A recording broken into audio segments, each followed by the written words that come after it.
Wow, this variant is really trying to sell me on Vampire Hal Jordan. You know what? It's kind of working. DC vs. Vampires, issue 2. I guess we're going issue by issue for this one now. Get your stakes ready. Greetings, comic lovers, and welcome back to Casually Comics, the channel where we chat all things comics, from music comics new and old to history to anecdotes, really wherever our whims take us. This week, I need your thoughts and feelings. I just went rogue. And now, what we're actually here for. DC vs. Vampires. One of the many ongoing Elseworlds stories at DC time of recording. Following the success of DC Comics is trying their hand at another mini, or well, maxi series, as this should be 12 issues. Unless something happens, you never know. This one, as you probably gleaned from the title, is about vampires. Though, as one of my commenters stated, are vampires really anything except for elitist zombies on a liquid diet? I would make a distinction, but it's up to you. Something happens in this issue, a DC staple, and I knew I had to share it with you. Also, Vampire Hal's growing on me. He still doesn't trip though. I'm Sasha, and let's take a look at issue 2. If you missed the last one, I'll have links either in the card on the side of the video or down in the description. If you don't have time for that, get ready for some speedy cliff notes. Last time, Andrew Bennett of iVampire fame came to the Hall of Justice looking for the League to warn them of an incoming vampire genocide set to wipe out all humans that had already begun. However, he was saved by Hal, who is the secret vampire inside the Justice League. Hal killed him and also seemingly Zan of the Wonder Twins by blending him and drinking him, chunks and all. Now, there is a theory floating around out there that Zan is still alive because his power was to transform into water or liquid of some kind. So place your bets now, we'll see how it turns out. Lex's blood seemed to be the Deus Ex device that could kill vampires. Bennett got that along with a letter about the vampire scourge to Batman and his sideburns. So it's Hal versus Bruce, though neither of them know it yet. This series is written by Matthew Rosenberg and James Tynion IV, with art by Otto Schmidt. The cover is Meh City, Batman holding a double-sided weapon against a case full of weapons. The central focus of this cover is also a little off. You just want to move Batman over a bit, but if you did, you'd lose part of either side of the weapon, or block the weapon's case. I don't know, that's what I was focused on. Miles will vary. Batman's placement aside, it's not the most engaging or stimulating cover. I got more distracted by the fact that inside there's an ad for this super villain special, and the fact that Danny DeVito is writing a story in it. I'm assuming the Penguin special. We open on a very visually appealing layout of the title. Blood and sand, or plus, blood plus sand. One of the two. Blood and sand together. Mud. I can't fathom that you don't know of me. This is Anton Arcane. What? You don't know of him? Anton Arcane is another deep-ish kind of cut, or just a bit more of an offside, obscure one for some. He originally debuted back in Swamp Thing #2 in 1973, though he'd had a cameo in issue 1. Arcane is one of my favorite things, someone willing to throw that rigid box surrounding science and magic out the window. He is a scientist and a magician. He was looking for immortality, so you gotta cover all your bases. He created all manner of grotesque experiments with the Unmen. He remained a Swamp Thing antagonist in the New 52. In the New 52, he was the avatar of the Parliament of Decay. And all of that you can just forget about because Hal kills him in about a few seconds flat. Evil Hal is supercharged. Look at him just blow through all these sigils. Your magic's very strong. You might even be the strongest I've faced yet, but I'm afraid my will is stronger. And he rips out his spine. Fatality. You see, this Hal knows what will is. I'm still gonna run that joke into the ground whenever the opportunity presents itself, at least for the next couple of years. A little much, wasn't it, Hal? We don't know who the Master is yet, so the voice may change, but as of right now, that's the voice we're going with. Master, I didn't know you were here. Stop. We're not doing all that. It's too late. He already did it. He'll do it again. The Master says they have a problem, that Andrew must have spoken to someone. He was on the run for a whole week. Hal says he doesn't believe he spoke to anyone. I mean, Andrew told me, didn't? Why would he lie? I don't care what you believe. Well, take that, Hal. This is why Hal is so mean to other people. The Master tells Hal to sow seeds of suspicion among the remaining heroes, to act as a distraction, so that they can keep doing whatever it is they're doing, mowing heavy threats down left and right. We then move from Hal and the Master being shrouded in darkness to the bright sunny day and Batgirl, Barbara Gordon, and Nightwing. It's quite the contrast and it's very effective. This Batgirl costume, I still don't know. Those ears and the hair, it'd be really annoying. Tell me your thoughts. Do you like this costume for Barbara? Or do you have a preferred Batgirl costume that you like more? These two are flirting a bit, but also wondering why they're meeting during the day. Bruce normally likes his meetings dramatic and brooding, and you can set the mood better at night. And so we see the Batfamily assembled, which in this case includes Cassandra, yay, but not Stephanie. Poor Stephanie. Okay, do I have to be the one to say it?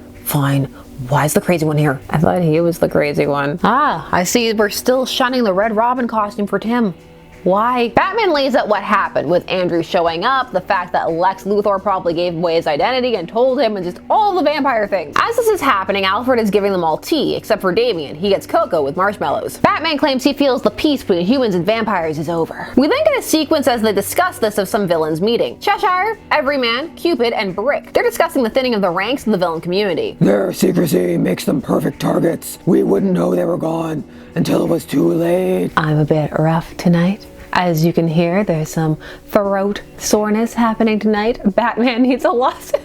Our villain meeting is interrupted by Green Arrow, who we saw had been following Andrew Bennett last issue before he got to the hall where Hal murdered him. Ollie is aware of the vampire conspiracy, somehow, and he warns them that there are vampires among them, kicking them off one at a time. And he's right, because there's one right there, Everyman, who I guess wanted to upgrade to being every vampire. Everyman probably opted to go over to the other side because he could then have the perfect sweet Nosferatu cosplay. Ollie takes him out with an arrow through the heart, apologizing while doing so in an admittedly very cool sequence of panels. You aren't safe, start protecting yourselves. Batman goes on to recount his meeting with the Mad Monk and also Dick's meeting with Dala, which Jason ribs him for. Dick will remember his female counterpart, Dala. I bet he will. I wasn't judging him. Everyone's got their type. Batman discusses how this encounter changed how he viewed the supernatural, how now he always prepares for the worst, which I don't see how that's different from how he normally approaches things, but alright. This is actually a really cool deep cut. The Mad Monk is classified as the second supervillain Batman fought ever. He first debuted in Detective Comics 31 in 1939. Although the version being referenced here is an updated, revamped, post-Crisis on Infinite Earths version. Still, it's neat to see this character referenced with a disclaimer about being an early villain. So they start discussing who would the vampires turn and who would they kill and why, strategizing, theorizing. First up, they guess what they already know, villains, because people won't notice their absences right away. Barbara then puts out telepaths and psychics, because they could discern their plans. So is this a universe where you can read a vampire's mind? Because in some lore you can't, and that's part of it. Although that in and of itself would be suspicious, just a blank space. Nightwing suggests magic users. Tim, people with light-based powers like Dr. Light, but Batman also wants them to think about who would they turn. Young heroes. If I was building an army, I'd make it no old dudes allowed. I don't know how I feel about this line. Better than any of Hal's from issue 1. It's still kind of jarring. I like Jason's reply though. I'm sure you would, little man. Batman already thinks that there's a potential that teams have been infiltrated, and he lists them off. The Teen Titans, the Outsiders, Birds of Prey. But he vetoes the League, saying he thinks it would be too difficult to get someone on there right away. Speaking of the League, Gina, the female member of the Wonder Twins, is looking for her brother. Hey, what's up? Have you tried the sink? She's distraught, and she says she can't feel him anymore. She even does a soap opera pose about it. Booster is here. Yay! Sadly, his only contribution is to be the worst, and that's including with Hal being here, and Hal murdered Zan. What? They spent so much time together. I'm the only one who thinks they're weird? Back at the family meeting, Batgirl realizes, of course, that Batman doesn't trust them. He laced their drinks with holy water. This is where that panel I posted comes from of Damian asking for another cocoa, because he throws his into a plant when he thinks it's poisoned. This is also why they're meeting in the middle of the day in the sunroom. Batman then also gets them all to hold a crucifix. He's just testing for all manner of vampires. He wants to see if there are any potential weaknesses. Are they sparkling? Do they have some weaknesses, but not others? Everyone needs to stop looking so surprised when I pass tests. Show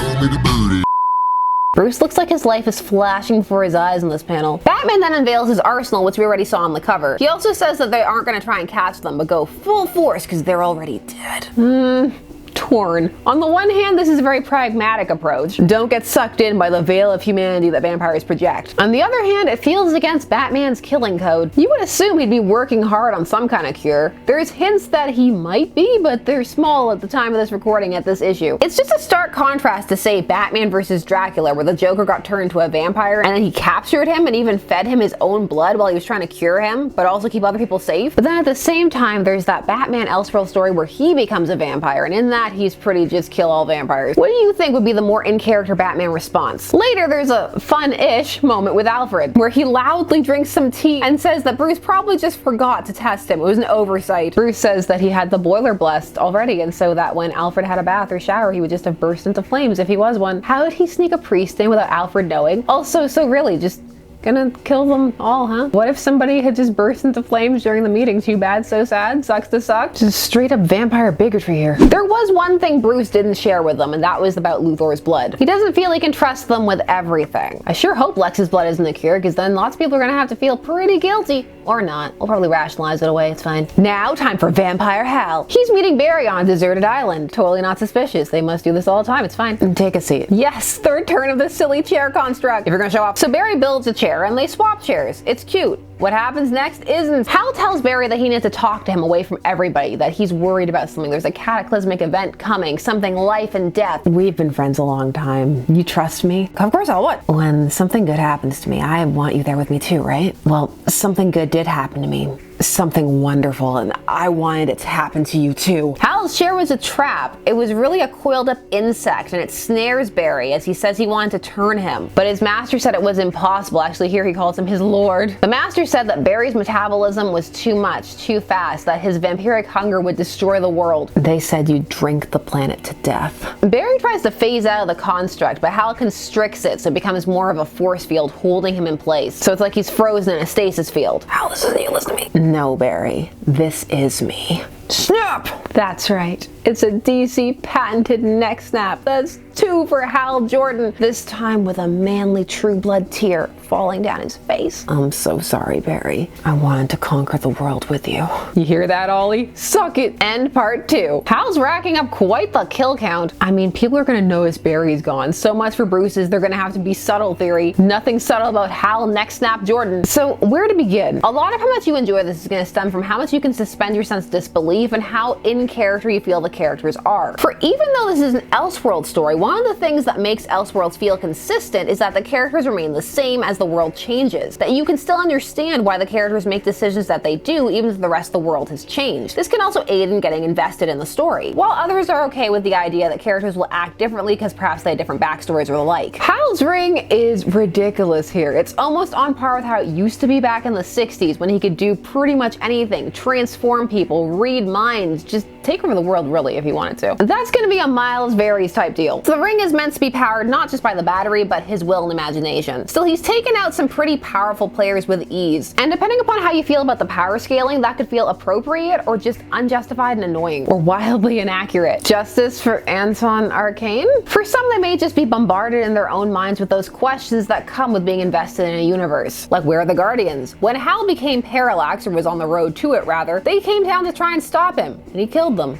Did he already kill them? Another big Miles Varies moment is Evil Hal. Does turning change your personality in this universe, or are we going with the embracing of an inner darkness? Something in line with the pre-New 52 story. The pre-Rebirth, the storyline, not the company writes off reboot. The idea that Hal had the potential to snap and just needed the right incentive. The right neck, as it were. Which was not a characterization everybody bought or enjoyed. While others found it to be a fresh take, or something that makes Hal more distinct, more interesting, as one of the things he was accused of was of being boring. And he's not the only one some may question. Bruce here is prepared, but not to the superhuman level he can be at times. This Batman is still very human and even makes a mistake, misjudging where the vampires are based on the information he has. For some, this won't fly. Batman's prepared for absolutely everything. He did it 3 years ago, forget 35 minutes ago. He should already have a vampire contingency plan. He clearly already sort of does with the arsenal. While for others this will be a nice change of pace, a more human Batman. And also a good contrast with Hal, by making him more human and Hal less. Also, it raises the stakes, pun fully intended, as we the reader now know something that both characters are seeking to find out. We know who Bennett talked to, and we know who the secret vampire is. At least one of them, because there are more. The banter between the Bat family was fun, it flowed well, and if one is reading other books at the same time, which for example I'm reading Robin's, I found myself comparing the banter scenes in the two books. It just happened, it wasn't intentional, but here we are. The moments in this book felt less stilted and contrived. Part of that was the different purposes of the meetings, but it just overall felt like there was a better grasp on the dynamics of the Bat family here. Bruce testing all of them felt very on point. However, the whole kill them all, they're already dead. Another moment that will land for some and not for others. On the whole, the mystery is ramping up. There are overarching questions being set up. These will prove intriguing for those who have been hooked into the story. Who is the master? How does Ollie know about the vampire plan? Who are the other vampires? Who else will become a milkshake? On the whole, it's maintaining its pace, but some may find it to be slow. You do get a death per issue at least so far. But I mean, Hal shares some deaths with other people. The art in this one lands in some panels and felt quite loose in others. Like last issue, line art, inking, and coloring goes to Otto Schmidt. So he is doing the most. In this issue, some of the panels had a bit of a rushed quality, at least in my eyes. Let me know what you thought. Tell me. On the whole, I still really like his style for this. Except for that Jaina panel. She felt like she was out of a romance comic. Not the pose I want to be thinking about when she's looking for her brother. None of that. No twincest here. Are you having fun with this series? Do you like the characterizations? Are you invested? Are you just here waiting to see whether they made Superman a vampire or not? Share all your thoughts down below. And please, while you're down there, do all the YouTube things. Like, share, comment, subscribe, and hit the bell notification so that you never miss a vid.